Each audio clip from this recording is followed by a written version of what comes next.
Eric Heisserer, you wrote the screenplay for the film Arrival, which is about an attempt to communicate with aliens who have visited Earth from another planet. It's based on the short story called A Story of Your Life by Ted Chiang. So what first interested you in that story and in adapting it for a film?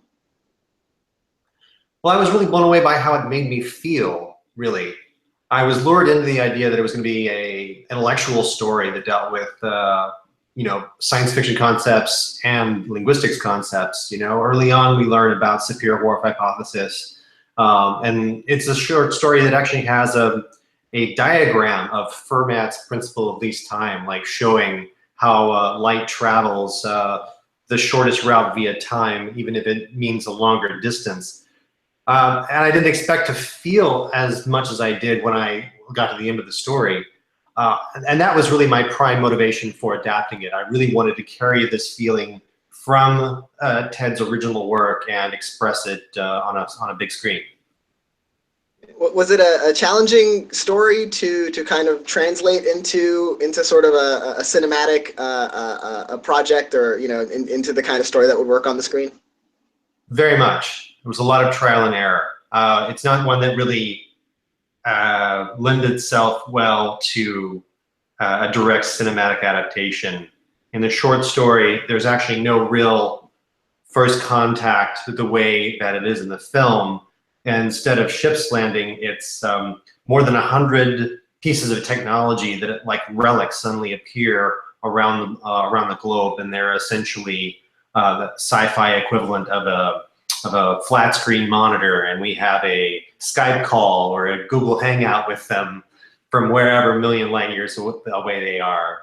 And therefore, there's no tension built into the first contact and the discussion back and forth the way it is when they just show up at our front door.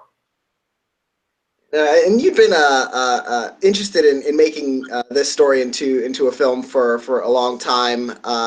Is that correct? That is correct. Over a decade. Yeah. When Denis Villeneuve finally became involved and it got off the ground, what was it like to finally see this thing that you've been working on and you've been working towards for so many years, finally start to come to fruition? I think the biggest gift that I received from this was the reality that everyone who came on board this project wanted to make the same movie. And you would think that would be more common, but actually it's kind of a unicorn. There always seems to be somebody who comes along and they have a different agenda, or they just have a different idea of what the film should be. And here everyone just understood and respected what was trying to get made, starting with this script.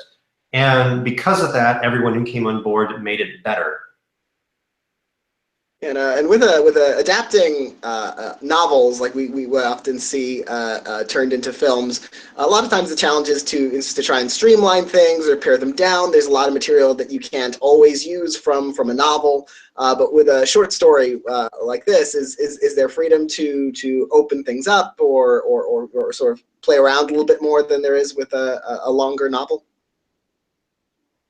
I think short stories are just by design easier to turn into long-form films, simply because you have enough information to encapsulate the plot of that story, and you also have enough elbow room to sort of breathe life into it and make it fit. Whereas a novel that works maybe as a mini series or as a long-form TV experiment, but you're always going to have to cut stuff down to make a novel into a film, and quite often those cuts can either damage or dilute what it is that's trying to be said in the novel. So yeah, I think it's an easier thing to tackle than something that's like 500 pages.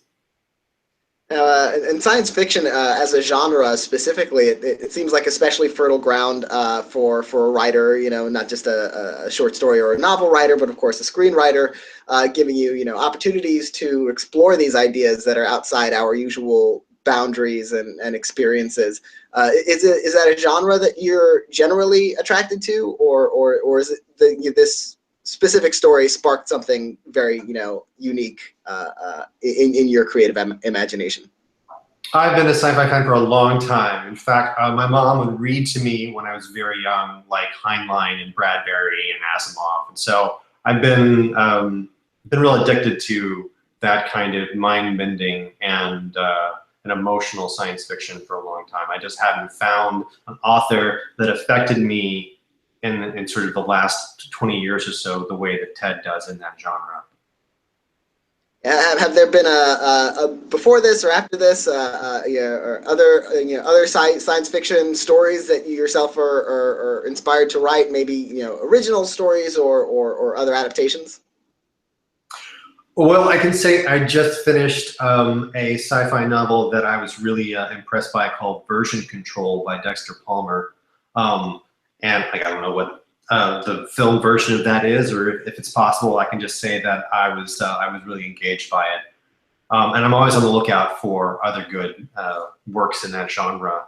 I do have an itch now to try my hand at it at original sci-fi, but I also know that I'll continue to compare myself to Ted Chiang, which is kind of like torture. So I don't know if any of those ideas of my own will go anywhere. In the past, you've actually worked in the horror genre quite a bit. The Nightmare on Elm Street reboot and Lights Out, earlier this year, for instance. How did writing this kind of film compare to working on horror? Well, there are similarities in all the genres that, when you strip all of it away, it needs to be about character and it needs to have something to say in order to last with audiences or to land in there, emotionally speaking. But there are a number of new tricks that any genre writing can teach you. And I guess that's one of the reasons I was so excited to try and get out of my lane in horror and attempt new genres, because you end up learning new things that you can apply elsewhere. So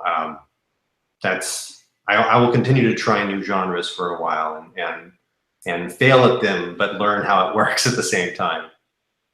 Are there any genres in particular that you have your sights set on, something that you feel like would pose a challenge to you, but you feel like you'd be up to the challenge?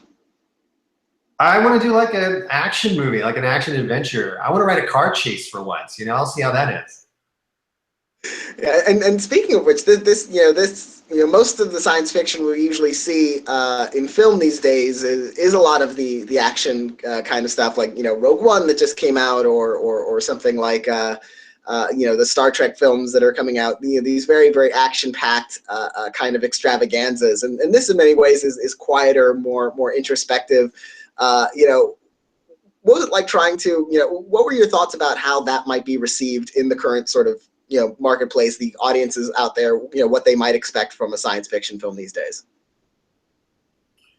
Well, I think it relieved me of some of the pressure to be different, to go another way than, say, the Rogue One or Star Trek direction, simply because I knew that there would be something out there for that audience. And there will always be big action extravaganzas in the sci-fi world or the space opera world.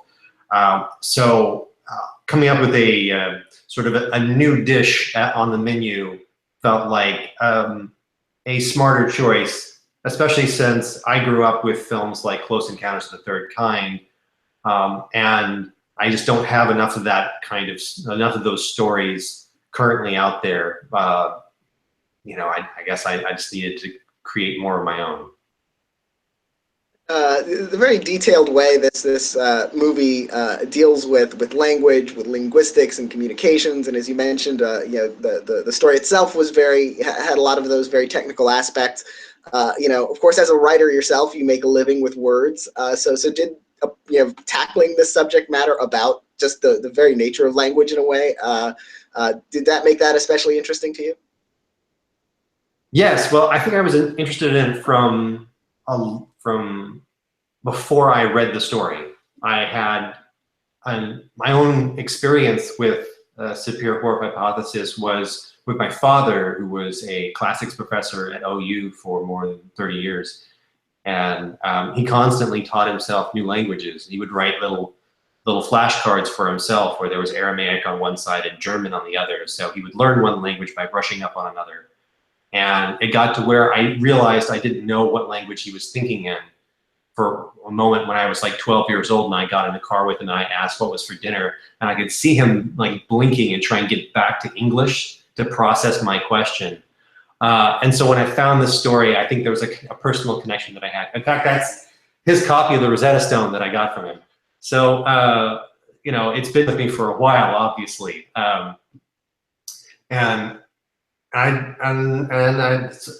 What other movie talks about linguistics? What other movie deals with like linguistic relativity?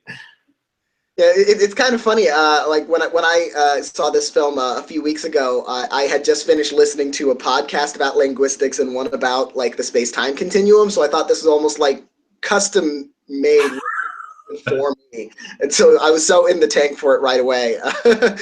It seems like an unusual intersection, but you know, if you hit that, it's someone's sweet spot, certainly. Yes, I think so. I'm glad. I feel like you're in my tribe.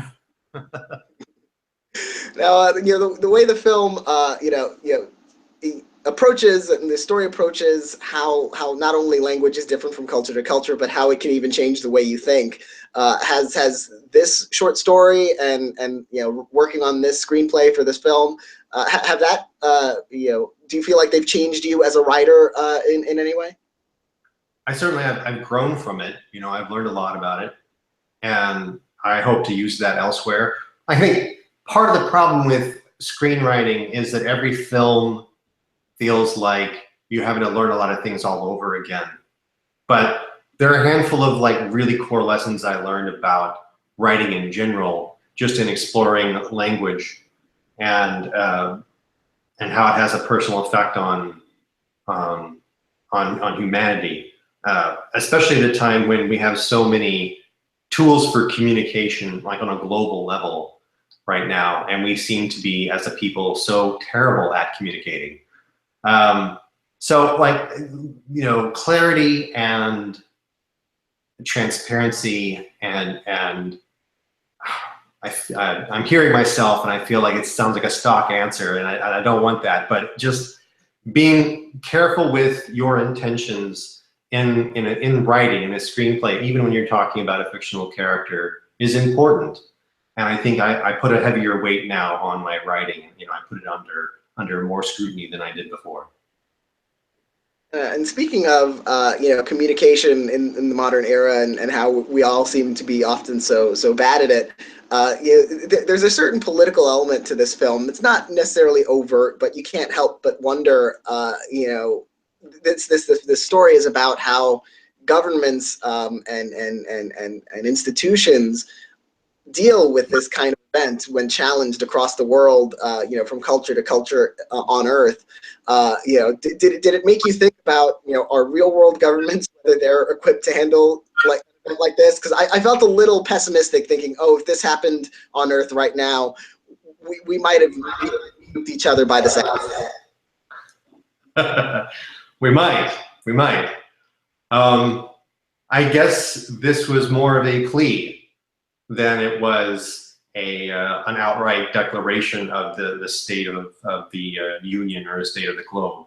It's more just optimism that maybe there are more Louise Banks people out there in the world and fewer, you know, trigger happy nihilists. And represents it. Is such an important, being very unexpectedly moved by the story when you first read the short story. What was it like translating that character specifically from that story and for the anchor to this film in such a way? Well, it was the first thing that I wanted to preserve. It was the first thing that I attacked, was especially the relationship between Louise and her daughter. And I wrote that series of scenes for the script before I did any other writing, to ensure that I had properly preserved that. And oddly enough, I think the first 4 pages and the last 4 or 5 pages of the script really didn't change from draft one. What you see in the final film is kind of the first thing that I wrote. But that's because it's what I connected to so deeply in the story.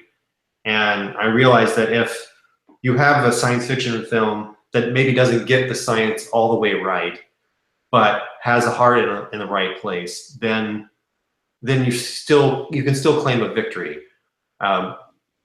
And I have such an admiration and love for parents, for the sacrifice that parents do for their children, and for the burdens on them, and for the gift of just the way that a child can affect the world and the community. You know, there's a line of dialogue that Louise says very specifically when she's talking to Hannah about how she's unstoppable. She says, with your poetry and your swimming and all the other things that you give to the world.